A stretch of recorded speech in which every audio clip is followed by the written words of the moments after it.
নমস্কার। কবিগুরু রবীন্দ্রনাথ ঠাকুরের জন্মান্তর। আমি ছেড়েই দিতে রাজি আছি সুসভ্যতার আলোক। আমি চাই না হতে নববঙ্গে নবযুগের চালক। আমি নাইবা গেলাম বিলাত, নাইবা পেলাম রাজার খিলাত। যদি পরজন্মে পাইরে হতে ব্রজের রাখাল বালক, তবে নিবিয়ে দেব নিজের ঘরে সুসভ্যতার আলোক।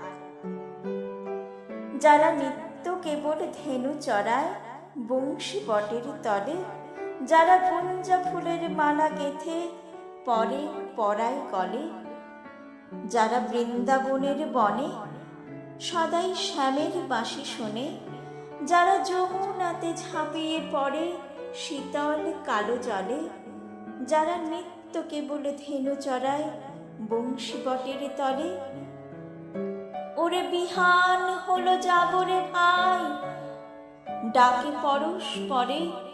ওরে ওই যে দধিমন্থ ধ্বনি উঠল ঘরে ঘরে। হ্যারো মাঠের পথে ধেনু চলে উড়িয়ে গোখুর রেণু। হ্যারো আঙিনাতে ব্রজের বধূ দুগ্ধ দোহন করে।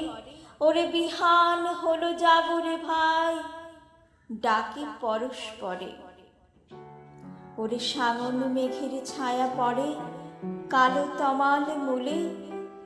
ওরে এপার ওপার আধার হলো কালিন্দির কোলে। ঘাটে গোপাঙ্গনা ডরে কাঁপে খেয়া তরির পরে। হ্যারো কুঞ্জ বনে নাচে ময়ূর কলাপ খানি তুলে। ওরে সাঙন মেঘের ছায়া পড়ে কালো তমাল মূলে। মোরা নবনবীন ফাগুন রাতে নীল নদীর তীরে, কোথা যাব চলি অশোক বনে শিখি পুচ্ছ শিরে। যবে তোলার ফুল রাশি দিবে নীপ শাখায় কষি, যবে দক্ষিণ বায়ে বাঁশির ধ্বনি উঠবে আকাশ ঘিরে। মোরা রাখাল মিলে করব মেলা নীল নদীর তীরে। আমি হব না ভাই নববঙ্গে নবযুগের চালক। আমি জ্বালাবো না আধার দেশে সুসভ্যতার আলোক। যদি ননি ছানার গায়ে কোথাও অশোক নিপের ছায়ে, আমি কোনো জন্মে পারি হতে ব্রজের গোপ বালক, তবে চাই না হতে নববঙ্গে নবযুগের চালক।